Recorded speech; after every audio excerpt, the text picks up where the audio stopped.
toma la cantidad para suficiente de agua para que haya ese equilibrio de líquidos en el organismo. Entonces ya el organismo tiene ciertas pérdidas excesivas, se acumula grande cantidad de sales y de agua en los riñones, y entonces debe eliminarse y prevenirse de alguna manera, tomando más cantidades. También muchas veces el exceso de calor, la fiebre, y puede conducirnos a esa deshidratación. Ciertas enfermedades, como por ejemplo la diabetes mellitus, la diabetes insípida o la enfermedad de Addison, puede ocasionar deshidratación debido a las excesivas pérdidas de agua causadas por ese tipo de enfermedad. Entonces, cuidado cuando hay personas diabéticas, controlar perfectamente los niveles de líquido del organismo, ya que se puede producir una deshidratación.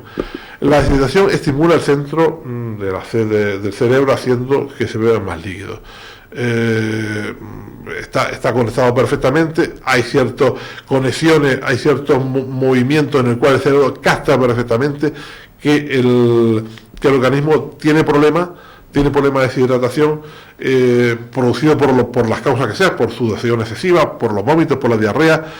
Hay una pérdida de electrolitos, especialmente de sodio y potasio, además de lo que es el agua. Entonces hay una rápida señal del organismo al cerebro en el cual avisa que se está produciendo una deshidratación. Entonces es el momento de que nos avisa, tenemos que tomar agua, tenemos que reponer esos electrolitos que se han perdido, ese potasio, ese sodio que se ha perdido.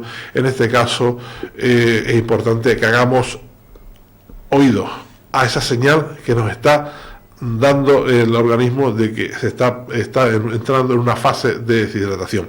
En caso de deshidratación leve, pues con beber agua es suficiente. Sin embargo, si se ha producido una gran pérdida de agua y electrolitos, se debe reponer un poco con sal, sobre todo con el sodio, el potasio, ya que también no solamente va a ser suficiente el tomar agua, sino también tenemos que tomar ese tipo de sales para reponer la pérdida. También, sobre todo las personas con problemas cardíacos o renales, deben consultar al médico la forma más segura de reponer el líquido antes de empezar lo que sea, para hacer cualquier ejercicio de sudoración, un trabajo muy fuerte, que se vaya a eliminar gran cantidad de líquido y se vaya a producir cierta deshidratación. Pues esas personas con problemas cardíacos o renales, consultarnos al médico para que le digan los especialistas cuál es la forma más segura de reponer esos líquidos. Si la caída de la presión arterial causa un estado de shock o amenaza de shock, pues ya entonces hay que administrar a través de vía intravenosa cierto tipo de soluciones para reponer eso. Cuando hay unas pérdidas excesivas, se produce un shock, entonces hay que poner a través de vía intravenosa ciertos productos para reponer rápidamente esa pérdida excesiva de líquidos. También hay otro problema, ya no solo lo que es el problema de lo que es la deshidratación, sino hay otro problema que es la hiperhidratación. Hiperhidratación, como el propio nombre lo dice, es el exceso de agua en el cuerpo. Se produce cuando el consumo de agua es mayor que la eliminación que se produce. Pues el exceso de agua causa una disolución excesiva del sodio que está presente en la sangre. Cuando vemos cantidades exageradas de agua, generalmente no nos causa esa hiperhidratación, siempre que los riñones, siempre que la hipófisis o también el corazón estén funcionando normalmente. Un adulto tendría que beber más de 7,5 litros al día para exceder la capacidad de excreción del organismo, es decir, ya estamos hablando de casi 8 litros de agua al día para entrar en el campo de la hiperhidratación. La hiperhidratación es mucho más frecuente cuando los riñones no eliminan normalmente el agua, como sucede en los casos ya cuando hay tipo de enfermedad de tipo cardíaco, de tipo renal o también de tipo hepático. Las personas con estos problemas deben limitar lo que es la cantidad de agua que beben normalmente, así como también lo que son, como sabemos, el consumo de sal también está muy controlado, sobre todo en personas que padecen este tipo de enfermedades cardíacas, de hepáticas y sobre todo renales también. El mismo modo en que se produce la deshidratación, el órgano que nos va a avisar de que se está produciendo una hiperhidratación es el cerebro. Cuando se produce lentamente, las células del cerebro tienen poco a poco la posibilidad de adaptarse de manera que nos van a manifestar primero ciertos síntomas cierta confusión mental, algunos tipos de convulsiones cuando se está produciendo la hiperhidratación. Entonces siempre trata de, cuando ya van a los servicios médicos, ahí hay que diferenciar si hay una hiperhidratación o hay un exceso del volumen sanguíneo. El médico, a través de sus analíticas, de su ocultación, etcétera, de ocultar al paciente, ya dilucida si es una hiperhidratación o un exceso de volumen sanguíneo. En el caso de lo primero, la hiperhidratación, el exceso de agua se localiza en el interior y alrededor de las células y generalmente no da señales de una acumulación de líquido.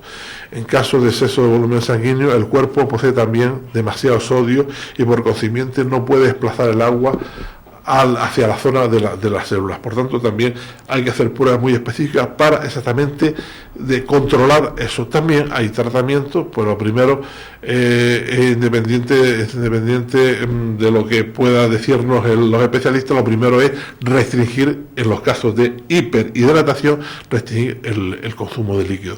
Beber menos de 1 litro de líquido diario, generalmente en condiciones normales suele disminuir lo que es esa hiperhidratación al cabo de pocos días, y después ya en casos más graves pues los especialistas ya nos indicarán a la base de algún diurético, alguna forma para eliminar sobre todo ese exceso de volumen sanguíneo en frecuencia, sobre todo en la frecuencia de esta acumulación de líquido alrededor de las células. Pues señores, quédense con esto, es simplemente deshidratación, hiperhidratación, dos conceptos, es falta de líquido, exceso de líquido. El agua puede ser, lo correcto sería el equilibrio del agua, del líquido en nuestro organismo, que no hubiera ni deshidratación ni hiperhidratación, pero a veces pues eso solamente lo conseguimos cuando nuestro organismo está en las condiciones correctas, en las mejores condiciones para poder eliminar y mantener este equilibrio, estos niveles de líquido correctos en nuestro organismo.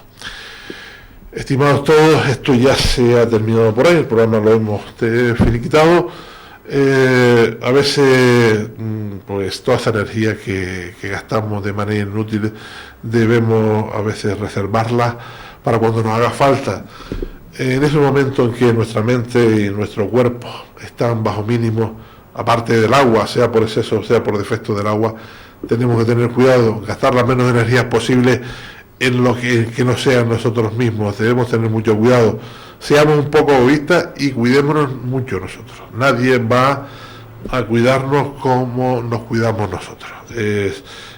Primero nosotros, segundo nosotros, y si nos queda algún ratito, pues nosotros también. Como decía Abraham Lincoln, el famoso presidente de Estados Unidos y político estadounidense, asesinado en el año 1865, decía Abraham Lincoln que mejor es callar y que sospechen de tu poca sabiduría que hablar y eliminar cualquier duda sobre ello. Por nuestra parte, nada más.